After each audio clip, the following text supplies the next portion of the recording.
Boom. All right, gentlemen and ladies, welcome. This is Dr. Joleben Fish Academy. Okay. If you're visiting our channel for the first time, please do well to subscribe to our channel, like our videos, share them with your friends and well wishers. Right now, in this video, we're going to be discussing a 10,000 capacity fish / crop farm that belongs to Mr. Ahams somewhere in the United States. And this project work or this project proposal is to be designed and constructed in somewhere in Abia State. I don't want to mention the exact location because I don't have the permission of the owner of the project. So, but you watching this video, I will be addressing this video especially to the owner of the project work. So, but you watching it, you can actually make your contributions. Maybe you have 1 or 2 contributions to make. You can do that on the comment section, or probably call the number you will see on your screen so that you can make your contributions. Any contribution you have at all to make, anywhere you are listening to us or watching this video worldwide, it will be highly appreciated. All right, so let me get started. So, sir, this is the proposal work for the 10,000 capacity farm we discussed last time. It's going to be comprising fish and crop farming, right? A system whereby the fish farm actually feeds the crops. You know, what is coming out from the fish farm as a waste is actually highly nutritious for crop farm. Okay, so basically this is the proposal. This is Dr. Joleben Fish Academy, just earlier mentioned.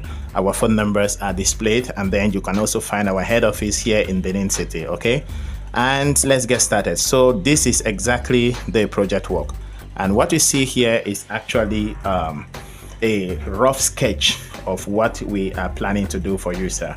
So this section you see here is the ponds, and then this is the green farm, the crop farm itself, right? The design you see here is actually a computer design, so it is not totally calibrated to size, okay? Because by me looking at it, this is rectangular. It's supposed to be square if it's a 50 by 50, but don't worry about that. Everything is properly done and calculated. But let me give you a brief orientation of what we are planning to do for you, sir. So first, this is the farm, the fish farm, and this is the crop farm. Now, the essence of this is putting this on top of a 4-foot high structure so that we can take advantage of gravity, you know, to distribute the wastewater that is highly nutritious to the crops just beside. And if you check each of these ponds, there are about 9 ponds here, and each of these ponds standing on a 4-foot structure. If 4 feet is too high, because that may require some cost. If it is too high, we can do it 3 feet and it can still work perfectly. Okay, so we build a 3-foot structure where the ponds will be, and we now have advantage of gravity to share the water equally within the environment. Now, each of these ponds you see here is actually 10 by 10 feet, 10 feet by 10, okay? And they shall all be connected together, especially this line. It will be connected together to have one source that will be coming out. And the one source will be buried inside the structure. What I have here is not buried.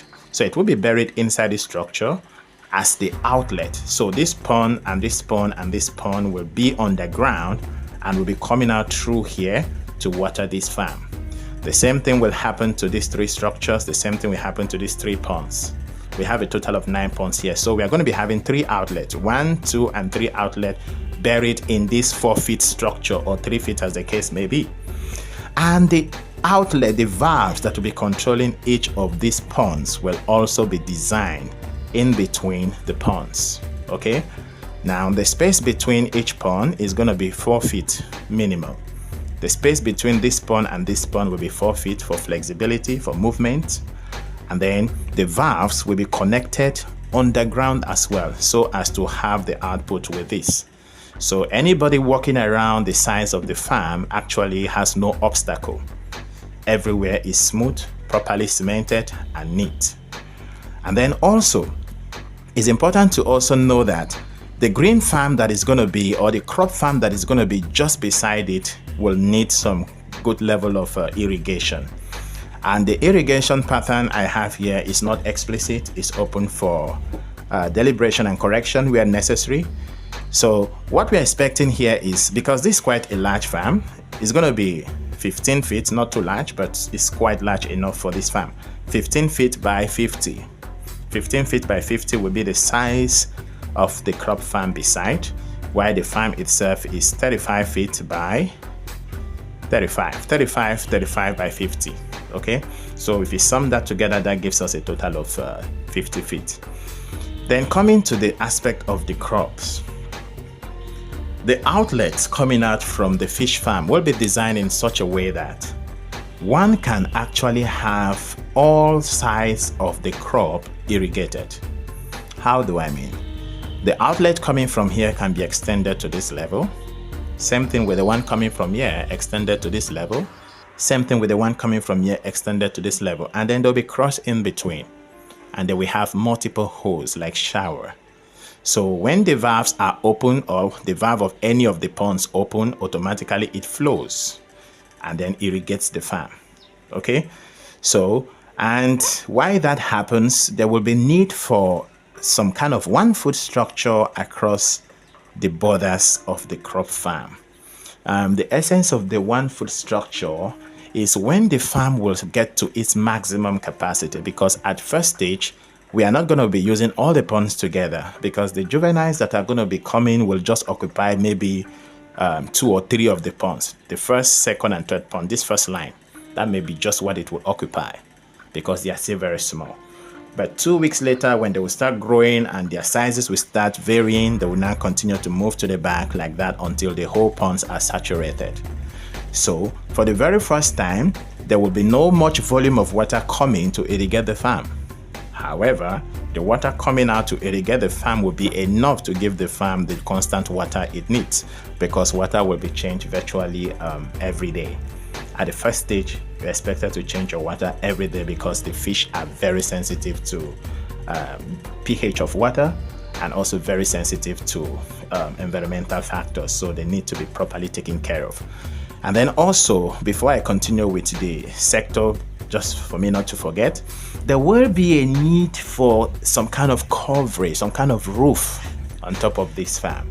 The essence of the roof is actually because of the nursery pond. Okay, the juveniles that are coming, they are not expected to be exposed to rainfall. They are not expected to be exposed to too much sun, and this is because exposing them to that increases the temperature of the water and puts them at risk. Exposing them to rain makes them vulnerable to acid rain, you know, and acid rain can be very detrimental, because it will rise the temperature, not the temperature now, it will rise the pH of the water, and if the fish are very sensitive, they will start experiencing burn among their skins and stuff like that.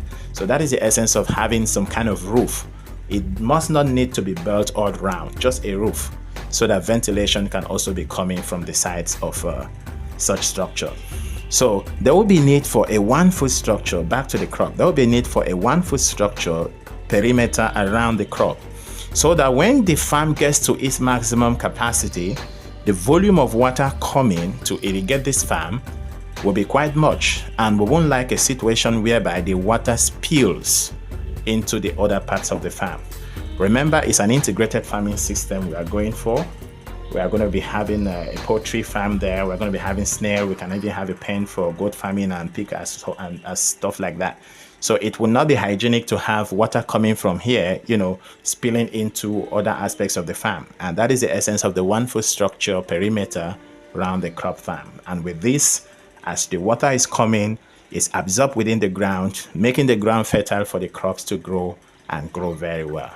So basically, this is the overview of the structure we are planning for you. As earlier said, the land size is 50 by 50 and the project location is in Abia State, right? So sir, I'm going to be sending you a copy of this proposal to your WhatsApp, and then we can also discuss more on that. As for the cost for installing the 9 ponds and preparing everything on ground is ready already, I'm going to send you that on your WhatsApp platform.